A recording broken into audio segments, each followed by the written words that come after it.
Our guest today on Dashing Dan's Olympic Adventures for Aussie Home Loans to deal with anyone in Australia. They've got clients in every state and capital. They do Zoom like we are with this chat today, and they've got over 25 lenders on their panel. He's an all-time great in the sport of rowing. He's achieved everything there needs to achieve. He's won an Olympic gold medal in 1992. He's won multiple Australian championships.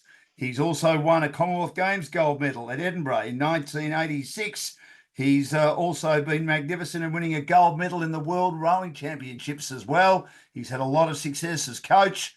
He's also been a commentator, and he's also been for many, many years president of his beloved University Rowing Club in Melbourne. He's also won an Order of Australia for his services to rowing. Anything that's been awarded, this man has achieved it in the sport of rowing, but undoubtedly his greatest achievement, anyway, he'll be able to tell us that, was winning the gold medal in Barcelona in the Double Sculls with Steve Hawkins in 1992. Peter Antonie, welcome to the program. Great to have you with us. Well, thank you, Cousin Dan. It's great to be here. And yes. you good listeners probably don't know, or definitely don't know, but I would think we're second or third cousins. So it's a pleasure to be here on the eve of the 2024 Paris Olympic Games. Well, of course, for those that don't know, for those that need to know, and they'll lose sleep if they don't know, we are sort of cousins by marriage, aren't we, Peter? That's probably the most accurate way of describing it, correct? Yeah, that's right. My uncle was Owen Wheel and Will and the Wrecker, and took that attitude onward in life to try and get down the race course and, wreck as many egos as I possibly could. Didn't turn out always like that, but from time to time, we had a win.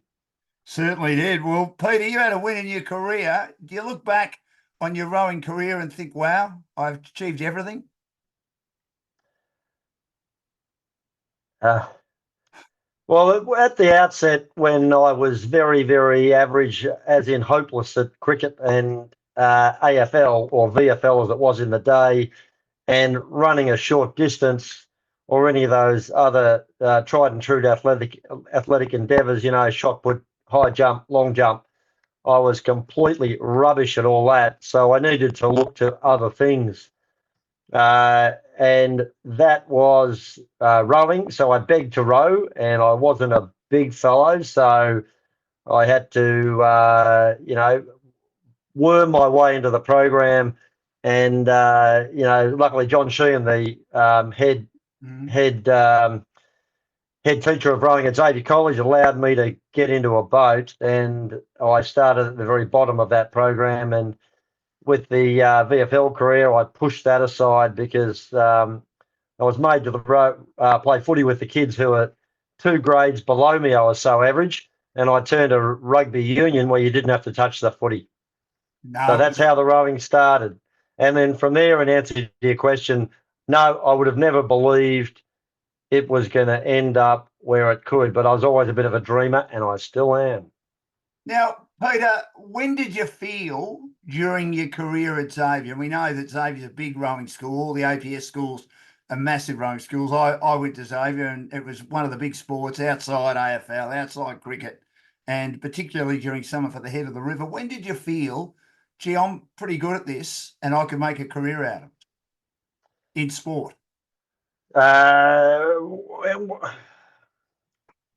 When I came out of school and I got better through the school years, and I ended up getting myself into the first aid. I used to go running every night, dreaming I'd make that crew. So I ran and did other training. It's all about who you mix with. So I mixed with, guys like Paul Van Vinderdam, my good mate from school, still catch up.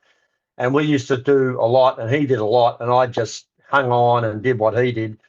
And we just got better and better and better. Then I did the same with other people. When I came out of school, I joined the Melbourne University Boat Club. I'm no longer president, but was for 24 odd years. But it was all about mixing with great people. And in anything you do in life, that's what you got to do. So the lightweight rowing program at Melbourne University was world leading. And those guys I rowed with when I came out of school, they were older than me. They became my mentors. If I came down on a Saturday morning a little bit dusty, they gave me the biggest kick up the backside you would have ever seen or felt. And so I learned very early to pull my head in and to train bloody hard, but I was extremely lucky that I was in an environment that was highly competitive. We had a very big squad, and it was like a conveyor belt. And the objective was not just to be good, but was to go overseas every year and go to the World Championships after having trained very, very hard in the gym at the Stan Nichols gym in Caulfield, where we mixed with the greatest athletes in the world, great tennis players and the great footy players, and who'd come over summer, in a whole raft of people. And we were doing that all to get the best of training, mixed with the best people, with the objective to go overseas and race against all the other rowing nations in the world. And we were not just going over there to compete or win a medal. Our goal was to always win. Now, that didn't always happen, but the guys I mixed with when I first came out of school at the age of 17, 18 were phenomenal. And I look back on it, and I was the luckiest young bloke going to find those people who had those objectives. Peter Antonie is my guest. He won a gold medal for Australian rowing in 1992. He's got an Order of Australia for his contribution to rowing, one of the all-time greats, for dashing down to Olympic adventures for Aussie homelands. You're also a pretty determined individual, Peter, aren't you? So if you're going to get somewhere, you're going to get somewhere, aren't you? Well, Dan, because of those early learnings and having mixed with the people who set our objectives very, very high, I was taught an immense amount, and that translated into everything else I did, whether it was, coaching rowing or working in my career, which is the investment world. It was all about understanding what you're doing, go as hard as you possibly can at it, study what you're doing. If it's sport, you got to immerse yourself in it. I look at all the best sportsmen today, whether they're, the AFL players that we dearly love, or those who are off to the Olympics in a whole vast variety of sports. Those who really, really study and know what they're doing, and set their objectives very, very highly, they are the people who will achieve. And so for me, that was a learning over many, many years. I rowed for Australia for 23 years, and there were good years and very, very average years. But, if you don't set your goals really, really high, and if you don't dream, you won't get there. Had you over exceeded expectations when you got your first crack at representing Australia at the age of 19? Did you think, gee, I didn't believe I'd get here so quickly? 1977? Yeah, I think in retrospect, that was a very early introduction to the world of, senior A, elite, top flight rowing. And why did that happen? It was luck in a way that I chose the right rowing club. And the guys who had been there before me were rebuilding the squad, which is very big with young people. And I was there at the right time, at the right place. And their objective was to, get our crew out of Melbourne Uni, the lightweight four, selected unchanged. And we, did an immense amount of work with I just think it was our and their, Jeff Rees, Cole Smith, who I talk to every day almost, still row with both of them a fair bit. The expectations and the goal setting was immense. And I just went along for the ride and improved at a great rate of knots in that first year or second year out of school, really. So it was really fortunate to be there. Well, for many years, Peter, Victoria dominated the King's Cup. It was one of the great rowing events. Roger Wilson, who I know quite well, used to call that. We used to hear it towards the end of the summer, knowing that summer was ending and the VFL season was about to start. And Victoria would monopolise that event over their arch rivals, New South Wales. Not only Melbourne Uni, but there are some other great rowing clubs. Mercantile is another one. But do you think the private school system helped a lot in developing excellent rowers in this state? Oh, there's no doubt that's helped in Victoria, or Melbourne in particular. There's immensely strong rowers who, come out of other great Victorian cities, the cities of the Murray River, go out, East Victoria, you go out to Ballarat, you go to Bendigo, Warrnambool, you've got Olympians from all over the place, and in other states, particularly South Australia, where quite a number of the guys who are rowing there went to World War One, and about I think 2 to 3 fellows from South Australia formed part of the Australian Infantry Forces crew that won the King's Cup for the first time on the Henley River, on the Thames River in Henley, and brought that magnificent King's Cup, Gold Cup, back to Australia. You go to the northern rivers of New South Wales. This is before the times when there were roads. It was all on the rivers, so Yes. professional rowing was massively strong and incredibly lucrative. So great rowers have come from all over the place in Australia. Perth, South Australia, and Queensland. So it's not just the private school system, but it's become very popular now. We've got 180 young athletes, whether they've come from private schools or non-private schools, over in the US at the moment at US colleges. So they'll come back and be part of our future Olympic teams. But rowing's in pretty good shape in Australia with great athletes being farmed up all the time. Do you feel like you've played a big role in that, Peter? Making it so popular? Yeah, look, I think when there was not a lot of medals being won on the Olympic stage through the 90s, and if you go back to 76, 80, the Australian Olympic team wasn't winning in any sport in great amounts. We certainly had wins and medals coming through from the swimming pool with the Mean Machine and John Seaman and Duncan Armstrong and Nicole Livingstone and some incredibly great athletes, but medals are few and far between. So when the Awesome Foursome hit the scene and they won in '92, and Stephen Hawkins from Tassie and myself got together and we won the double in '92, maybe that was got a bit more notoriety and publicity back in those days, and that might have helped a bit to help the sport, get a bit bigger. But it's pretty popular now, particularly with girls, which is great to see because I've got 3 young daughters who all row. Well, it's fantastic, and we'll get to that shortly because we know the women's program is absolutely kicking goals at the moment, to use of footy terms. Peter Antonie is my guest on Dashing Downs Olympic Adventures for Aussie Home Loans. They've got over 25 lenders on their panel. Peter, we'll get to 1992 shortly, but in 1977, as you said, you were 19 and you've won a silver medal in the World Championships. How surreal was that?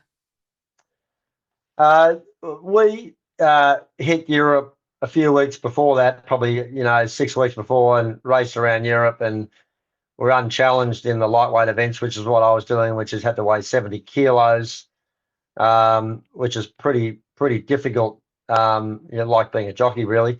But we were unchallenged, and then we went to the Worlds. It was a long week of racing, and effectively in the final, we took a massive lead at great cost, and over the last quarter, the closing stages, I completely shut down, kept moving and shuffling up and down, but I couldn't see, I couldn't hear, hard to move, and lost all power, completely spent and blown up from having gone too hard too early, not having the skill and the whereabouts to pace myself better over what is a very, very difficult distance, which is 2,000 meters, which takes, call it circa 6 minutes of flat out gut wrenching racing, particularly when we're having to lose weight and you don't have a lot of fuel in the tank. So we felt coming in that we were favourites, and we were,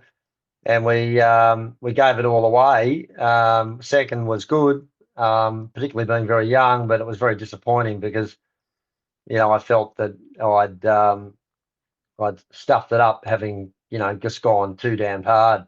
Perhaps I should have been better managed by the handlers and coaches, but tell me to go hard, and I'm going to go as hard as I can till I drop. And I got myself in real trouble over the closing stages.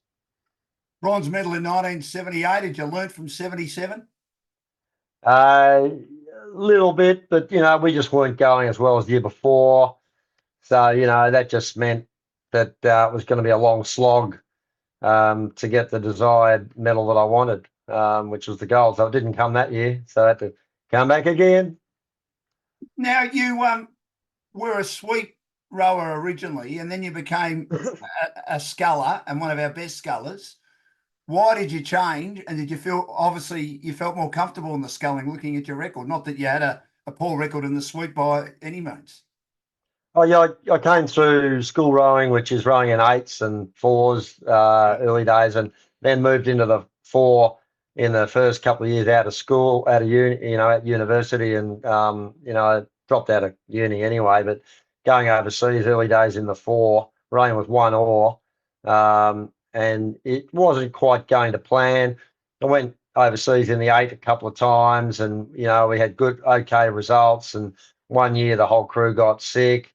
So a lot of risks in all that. And I felt one day that if I was going to prove to myself that I was any good at this, I had to prove that in the single scull being the ultimate, the ultimate challenge. And if you're doing it by yourself, you're it. And so I moved over into single sculling to learn, that higher end skill, and to really build up a lot more power and strength and watermanship and what have you. And I started rowing in the single scull in the early 80s, and it takes years to acquire the great skill set you need to win at the highest level. And you look at Kim Crow Brennan, who won in Rio. It took him two Olympics to get there. Yeah.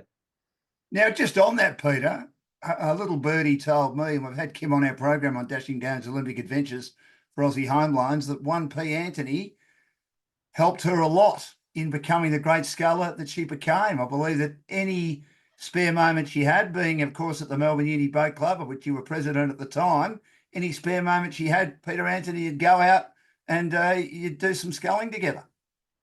Oh, look, a few times, but not an immense amount. We talk about what we're trying to achieve every now and again, but it was more giving people like him the opportunity and, making sure that nothing got in the way. Immensely intelligent woman with great skill and goal setting abilities. And Kim probably had the most meteoric rise in rowing I've ever seen, hitting the national team, over the very, very, after a couple of years of rowing. And that was quite extraordinary because it generally takes years to build up the skill set, the endurance capabilities and the power and the knowledge and the racing nous to perform well. And Kim put all that together very, very quickly. Average age for gold medal in any boat class is around 30 years of age, and Kim got there very, very quickly, just demonstrating how much of a great athlete she is.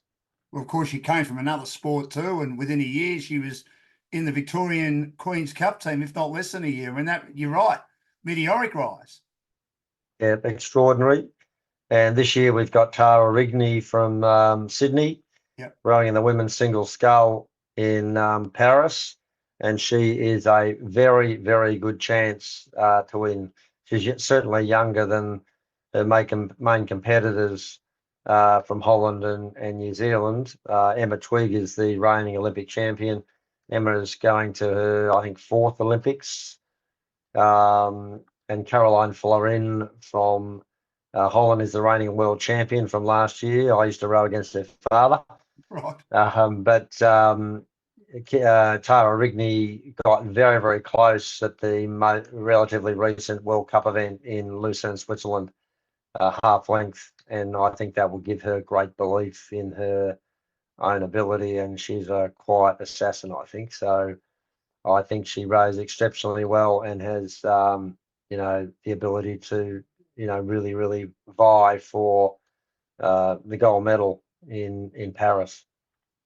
Excellent. Now, Peter, 1984, were you hoping to be part of the Australian team, or was it just a bit early yet for you in the single sculls?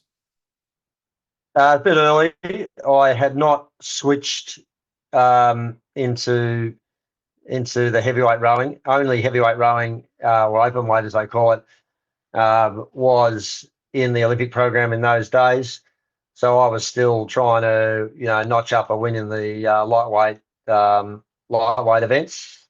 And so, no, I didn't even put my hat in the ring for the Olympic program in those years. It just wasn't quite relevant to me.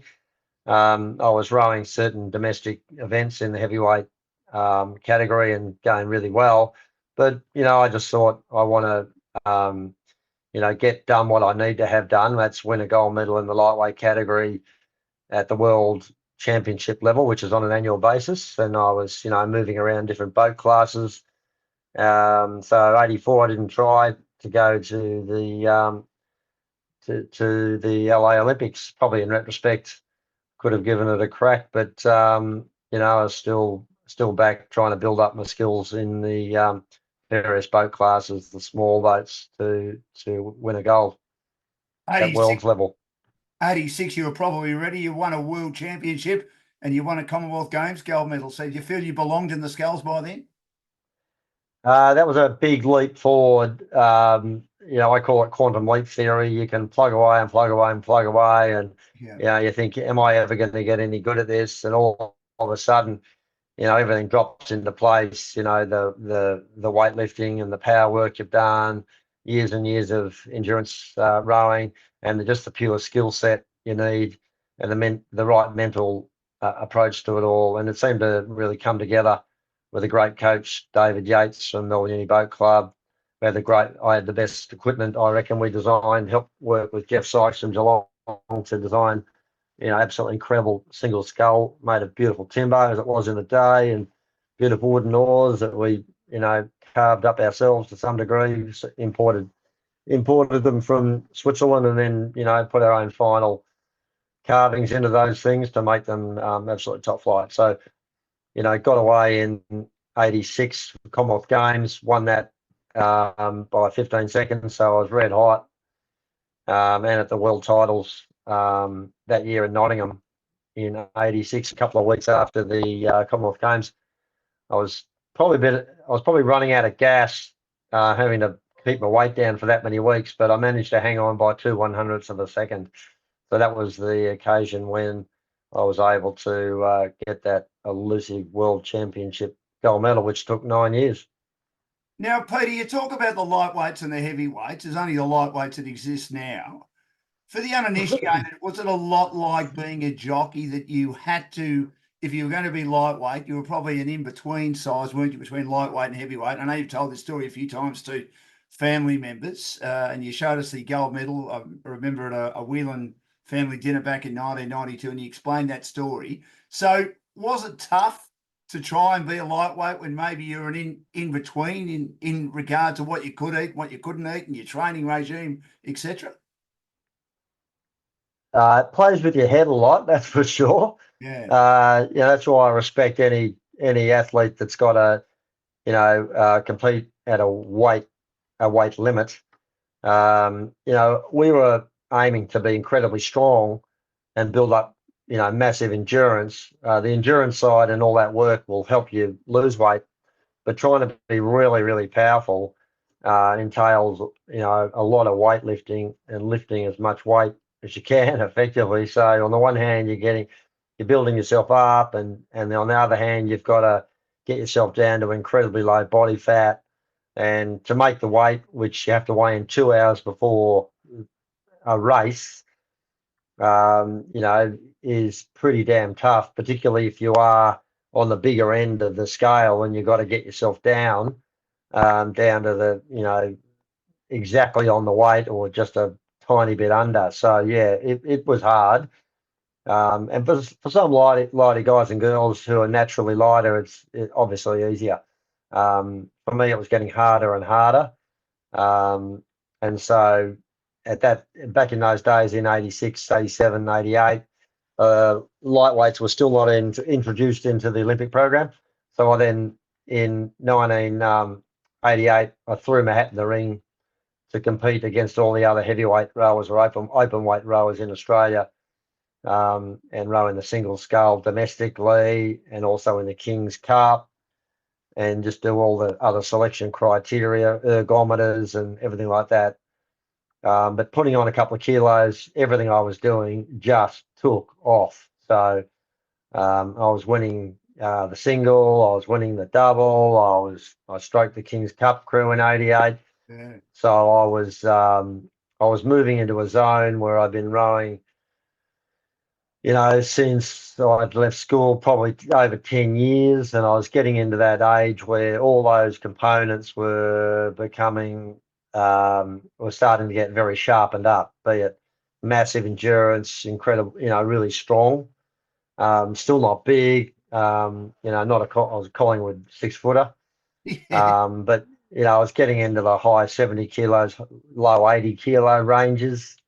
So plus I had a pretty big belief that I was going okay. 1988 was your first Olympic Games. What was that experience like? And you finished fifth. How did you feel? Yeah, Everything? look, that was good. I mean, I've been going well domestically. I'd stroked the King's Cup crew because I always wanted to do that, and we won that. I had most of the awesome foursome through the various iterations in that boat, plus Gary Gallick, who was silver in Los Angeles in the men's quad scull. So we had Jon Popper behind me, who was gold medal in the 1986 Aussie 8, who'd come out of Romania when he defected as a young fellow. We had an immensely great crew, and we won by 5 lengths in an Olympic year in the King's Cup. Wow. And the selectors broke that crew up and, put some of us not selected and me in the quad and other people in. And I just don't think they got the best ultimate outcome. And the 8 got 5th and the quad got 5th. Actually, for the quad, I was thinking, um, on a great day, we could have snuck into a bronze. We competed pretty well to get into the final 6. Was a great race in the semi. We had in that era, some great sculling nations, and we're in the quadruple scull. They had the Norwegians, who were, one of the greatest nations in sculling, in doubles and singles and quads. You had the Italians, that was their major focus, and they're a highly funded nation and very good at rowing. You had the East Germans, and we know what they're good at, which is rowing and a lot of other sports, but they're good at everything else. Yes. And the way they go about it. We had the Soviet Union, we had the Czech Republic, we had the Polish, we had the Hungarians. So these were countries, who, were very good. And we ending up 5th was a pretty good outcome, I think. Did it take you long to gel together as a crew as you rowed a lot together, the quad? Well, we were sort of like 4 scullers and dropped in the boat. And look, you're going to get what you get out of the sheer numbers that your scores and your sculling speed will deliver. So we're all pretty close in speed in the single, and our power, as evidenced by ergometer testing, and we did a lot of that. Yeah, so we were round about it, and so you put it together. We all, being single scullers, you sort of row slightly differently, and you got to blend that a bit. So it took a little bit of time, but we got going okay. We won at Royal Henley Regatta, and we were round about it. But we just didn't have that. We were actually not that far away from the medalists, but we just didn't have that extra little bit. Give us another year or two, and we probably would have been there around it. Peter Antonie is my guest, champion rower, won a gold medal in the 1992 Olympic Games, won multiple other titles, whether it be national, whether it be state, and of course won a world championship and Commonwealth Games gold medal as well. He's a respected coach and been involved in the sport for many, many years now. We're here for Dashing Down's Olympic Adventures for Aussie Home Loans, and among their areas of expertise are construction, cash out, pre-approvals, first home buyers, equipment loans, car loans, and personal loans. So, Peter, to 1992, and you thought you might be a chance of being in the single sculls. but you weren't selected. Was that a big kick in the guts or backside for you? No, because the year before, 1991, I went to the Worlds. I wanted to do the heavy single, and I got a good fourth against, the East German Thomas Langer and the Czech guy, Vaclav Halupa, who'd been around for a lot of years, winning silvers and silver Olympics, and Kajtan Broniewski from Poland.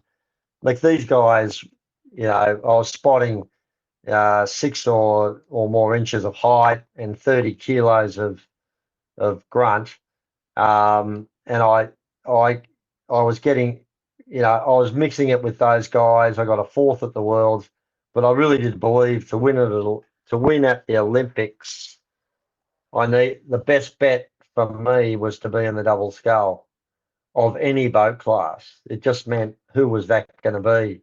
So the next year I was going pretty good again in the single, and the other guy on the premises who was going well was Stephen Hawkins, young fella, 21, from Hobart, Tassie, who'd come from lightweight rowing into the heavyweight rowing to go to the Olympic Games, and he was extraordinary. And we were knocking heads all season in the single scull. He was getting pretty close, and the selectors at the end of the year in May said to us they wanted to put us together for the final trial. I was thinking I needed. Actually, I bumped into David Neitz on the weekend, and I was said to David, I felt I needed someone big like him, or some big character Yes. to row with. And Steve Hawkins, 5'9", 5'9".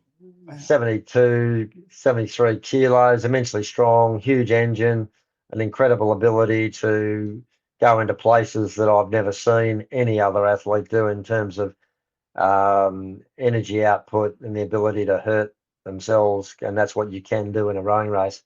So they put us together in May of 1992, and we flew in the final trial, which was held in northern Tasmania at Lake Barrington. Yes. And we won that in a very, very fast time in cold conditions. And I felt at that time that we were red hot, and we had the final work required to really dress that up. Tim McLaren, the coach, who was in the 1984 Olympic quad that got the silver, highly motivated guy, very thoughtful coach, was an incredible coach for us in that time frame we needed to take ourselves from being pretty good getting together to be absolutely good enough mentally, physically, technically, and tactically to win in at the Barcelona Olympic Games. And so we were very, very bullish about our chances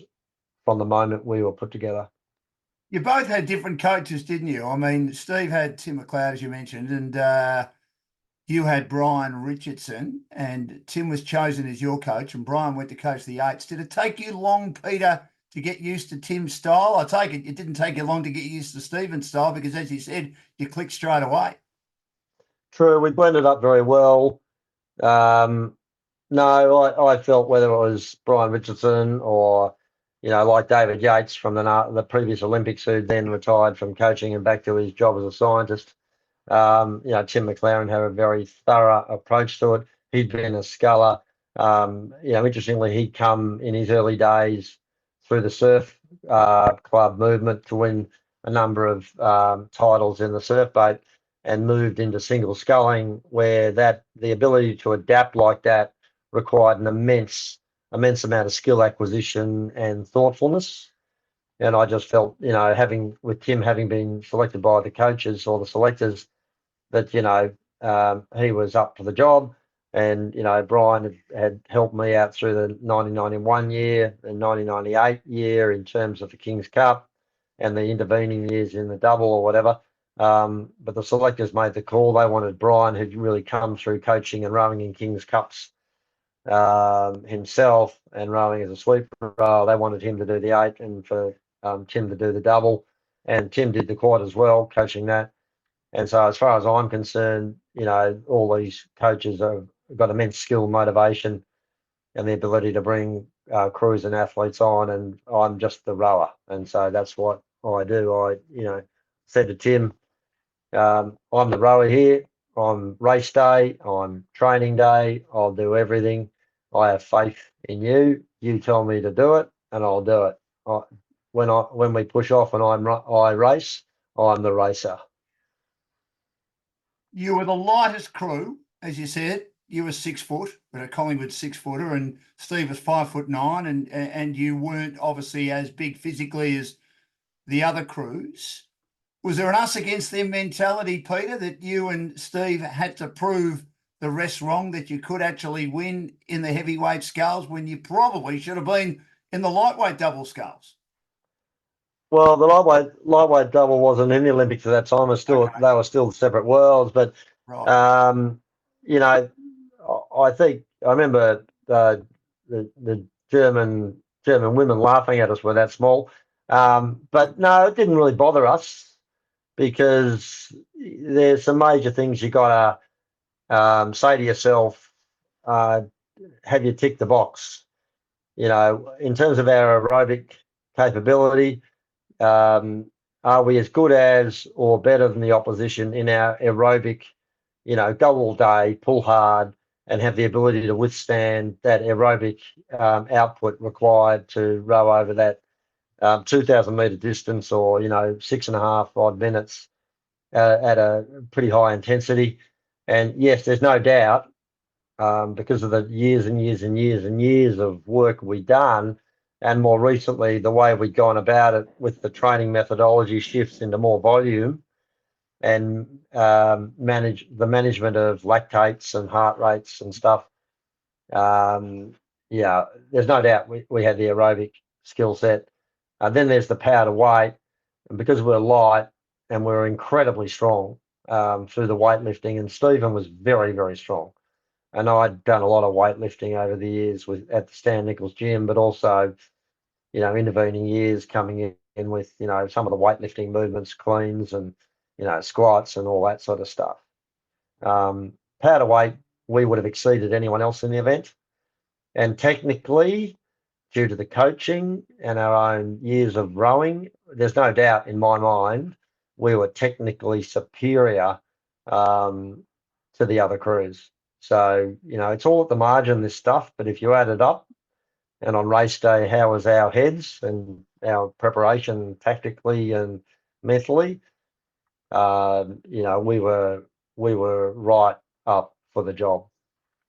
Did the race go to hand, go as you thought it would, Peter? Was it almost the perfect race? And what was the feeling like when you crossed the line in front? The race did go to plan. We'd mapped it out. We were going to pull out a big start, which we hadn't done all year. Then we were going to chill out a bit because we knew we had raw base pace. And then through the second quarter of the race, we sort of made sure we weren't burning ourselves too much in the legs because it's a very leggy sport. And then through the back third quarter, we really put the burners on, but didn't really sprint from the halfway mark. So we delayed that, a couple 150 odd meters from other races we'd had that season. And then, 750 meters to go, which is 3/8 of the race. We just absolutely went for it. And that was the way we planned it. And it was, for me, it was as if I was sitting outside looking at it, bizarrely.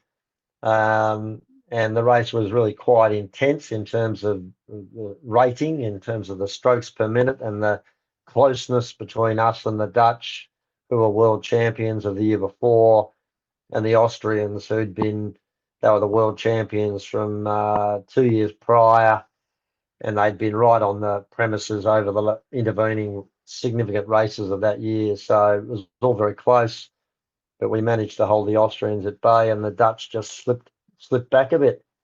Thank you very much. As you said, Peter, the Eastern European countries just love the sculling. Why? You touched on that a bit earlier. I mean, they were everywhere, weren't they? Dominating. The various, whether it was the Eastern Bloc or the traditional rowing nations of Europe, Yeah. they're very strong. Whether it was the Scandinavian countries, the Dutch, the Belgians, the French, the Italians, and all those other countries peripheral to the Eastern Bloc. I mean, we just come through the wall coming down, so Yep. we still had in '88 we had the East Germans and the West Germans, but coming into '92, the two Germanys had merged together, so there was only one German country. But countries from Poland and the Soviet Union, they were pretty dangerous and they could pop up with great crews. But that year in '92, it was the Dutch who were very good, the Austrians who were very good, the Germans had been going well all year, but they faded away late in the season. The Polish crew, the Czech crew, they were all the Soviet crew, young. The Estonians were very good, and so that's what made up the real opposition. Talking of East Germany, and I've spoken to James Tompkins on our program, Dashing Down's Olympic Adventures for Aussie Homelines. You got a new coach in the lead up to 1992, Reinhold Bastashki. Now, what did he do for rowing in this country? Of course, you won 2 gold medals, Australia. Your gold medal, which in some ways it probably fades into the background a bit, I think a bit unfairly. I mean, not to me because I know you well, but to other people. And of course, the awesome foursome winning the fours, James Tompkins, Andrew Cooper, Mike Mackay and Nick Green. But what did Reinhold bring to rowing in Australia that this country needed in the sport? Well, John Coates, who came from rowing, who became the president of the Australian Olympic Committee and vice president of the IOC, John came from rowing. He recruited into Rowing Australia to be the head coach, Reinhold Bastashki, out of originally Romania. Yep. Reinhold brought discipline and process and structure and systems, so that there was much greater process around selection and racing. So we would race through the season against everyone else from all other states. You'd put your hat in the ring for selection. So it wasn't done on just one race. It was done by building up, your credentials throughout the season. Then, if there was a King's Cup crew that won, that crew wouldn't go. The best people would get in it. Whereas in past Olympics, I think they would just send, the crew that won the King's Cup. So the selection methodology was better. The training process and methodology was better under Reinhold, and he was the head coach in '92. It was always good to have someone like that oversighting the various coaches and crews. Yeah. What were the Great guy. What were the celebrations like? We know the awesome foursome boys love to drink. Did you guys get heavily involved? And was there any what's the word I'm looking for? Not negativity, but was there any jealousy from you and Steve knowing that they got a lot of the publicity or more publicity, or was it just good for rowing, Peter? Oh, it's all good for rowing. Good luck to the awesome foursome. They were great. They were world champions coming in. Were largely unknown. I'm more than happy for them to get out there and sell some canned fruit. Yes. And do well out of that. I've focused my attentions on my business career. They were great for the sport. I rode with those guys and against them often. They're all good buddies of mine, and we got on like a house on fire. Of course, sculling is the highest skill, and everyone has to know that. They were just these lumps rowing in a four, but they were cutting edge, leading edge, ahead of their opposition. They were just amazing guys to be on the team with. Did it change your life, Peter, winning that gold medal? Oh, it's pretty good to look back at it and sometimes reflect, but no, it didn't. In all these things, you've always got to start at the bottom and get yourself to the top. So it's whatever you do. So that had taught me a lot, and some of those things just take plenty of time. That took me 14 years to achieve. And again, it just set me up in life to realize that, you just got to set your goals, mix with the right people, and go about trying to achieve what you want. And it was just a fantastic time. I mean, amazing, just incredible. The biggest and most fortuitous piece of the whole thing was getting paired up with a guy like Stephen Hawkins, who was just an absolutely incredible athlete. Just amazing. And are you great mates? I mean, is it bonded you for life? Steve's a very quiet fellow. It was always very quiet on tour. So he now lives with his family in Asia. He was a carpenter and did a fair bit of abalone fishing underwater. Lives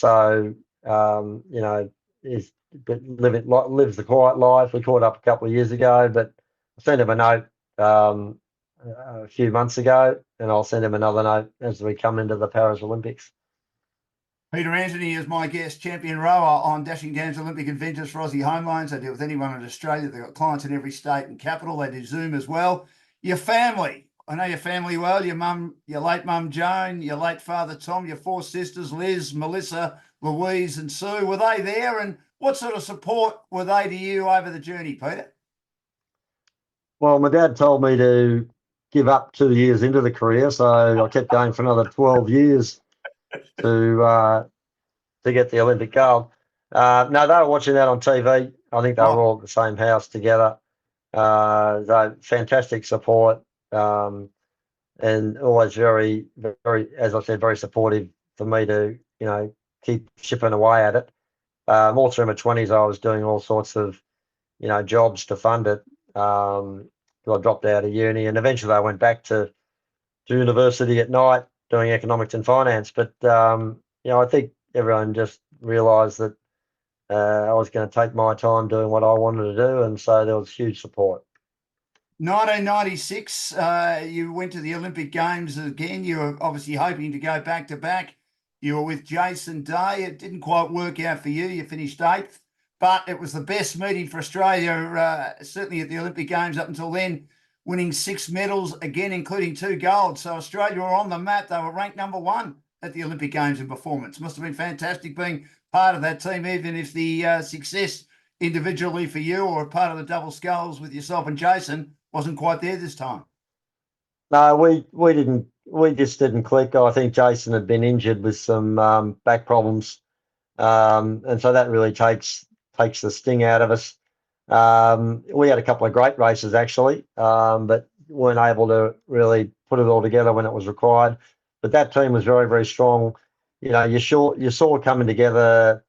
I guess the might of Australian rowing, which has really gone about setting up the program, getting the great coaches, getting the right structure in place, recruiting the right athletes, having some, and that was when you had, your VISs just getting going and starting to do it really well. And your N Swisses and Sassies and, the Queensland Academy of Sport and WACE over WA and TIS down in Tassie. So, then you had the AOS in Canberra, you had, basically the national federations all getting themselves organised and getting the right coaches. So it all came together for a really good outcome at the Atlanta Olympics for the Australian rowing team. Well, I mean, the Awesome Foursome won gold again. Megan Steele and Kate Slatter are outstanding. They won gold in the women's pairs. I mean, I look at the women's performances. That was probably where our women were on the map in world rowing, because most of the crews finished top 5. If they didn't get a medal, they finished top 5. So it was a great performance. Yeah, that's right. And, we qualified across a whole raft of boat classes and did very, very well. And that's what we'll be looking to try and achieve at the Olympics in Paris. I think our women's team's pretty strong, the men's team's pretty strong. There's no doubt in the more modern times that there's a more evenness about where the high quality rowing comes from. GB have really come to the fore. They spend an immense amount of money. But in 1996, we got it all pretty damn right and went very, very well.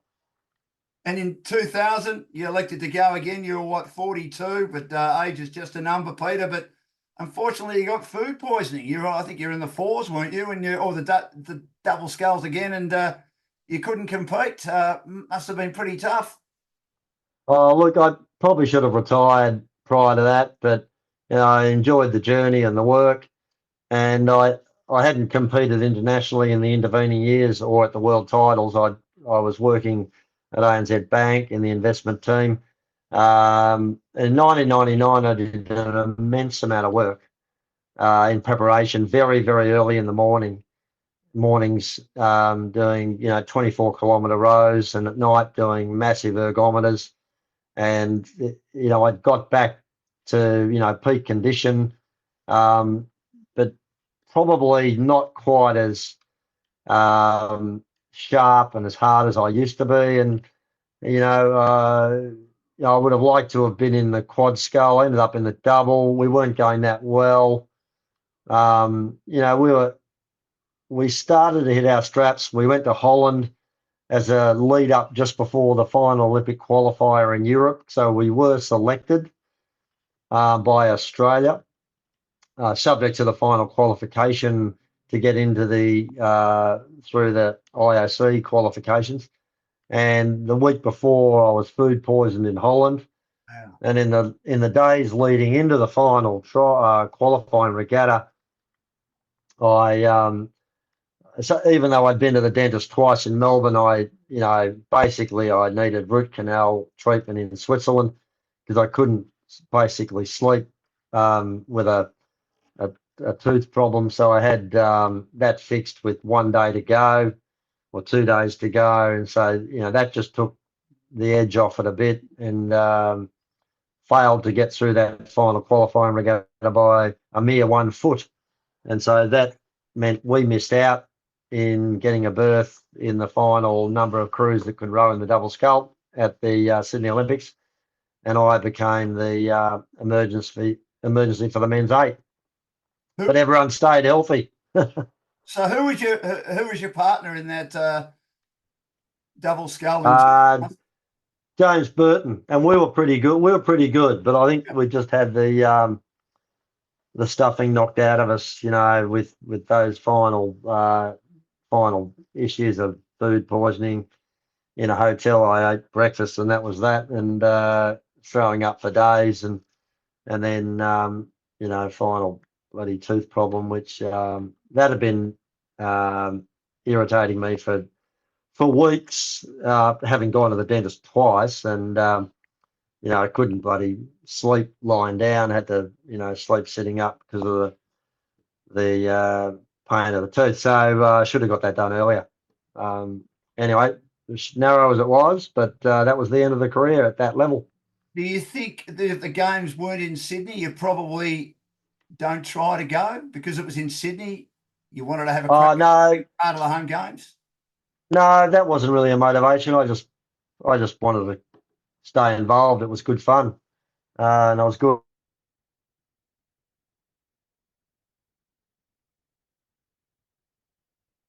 You've turned your Rowing at 42. Yeah, and so you knew then it was over? At that age, it was certainly over. But I still kept rowing at other levels, doing, Henley Royal Regatta, and after head of the Charles in Boston, and a few other signature things, which I'll still do. Now I do it just with the Masters category, and it's all for fun. Yeah, you're still rowing now. You must love it, Pete. You absolutely love it, don't you? Well, it's a good sport. I can still do it. I still catch up with mates, and whether you go for a ride or a run or a row, or play a bit of basketball or whatever you like to do with your Masters footy. All those things are pretty important in life. So rowing's my thing. And you've been involved in coaching. You coached Carey to their first ever Head of the River in 1985. Was that a bigger moment, or was a bigger moment coaching your old school to break their 51-year drought in 1999 to the Head of the River? That would have been pretty. Oh no, they're both on a par. Always hard to get a win at that level. I did a fair bit of coaching. Haven't coached much of recent times, but it's all about the same things I was taught over the years, getting everything right, addressing all the factors. But yeah, coaching was a bit of fun. I might go back to it when I retire. Now, I believe in the 85 Carey too. well-known broadcaster Tom Elliott. Was he a good rower? Uh, Tom was rough as guts, incredibly strong. So, No, he was quite good. He was very good. Very, very, very good crew. Um, yeah, they mixed with they blended up very well. Tom was immensely strong. The whole crew had great skill sets of mental aptitude, very calm with the guys in the stroke and seven seat. Had some very good athletes through the boat, and yeah, they'd set their goals years in advance that they wanted to do it, and I was just there for the journey on the last year. and what do you love about the Melbourne Uni Rowing Club? 21 years, Peter, you were the president. What a performance. Well, I can't remember the exact number of years, but yeah, the club's in pretty good shape. We've got a number of Olympians off to Paris. One of which is Peter Cracker's Keenan's son is in the men's pair. And so, yeah, we've got a few girls and boys off in the team. So hopefully some of them will come back with medals. Yeah, well, I know Crackers loves you, Peter, and he said that you've done a lot to help Simon. I mean, how good a rower is Simon? He's a big boy like the old man, isn't he? Simon's 6'9", very skillful. After years of rowing, he's got a huge aerobic capability. He's in the men's pair with Patrick Holt. I think because they were a bit crook on the last World Cup. Patrick got a bit of a flu, then Simon's had a little bit of back issue. He's over that now. So they're a bit of a dark horse. So it'll be great to see how they go. And as you said, you got 3 daughters who row. How far can they take the sport? And how much are they enjoying it? They like it. It's good fun, and hopefully, they can take the sport right through a fair way and enjoy themselves. The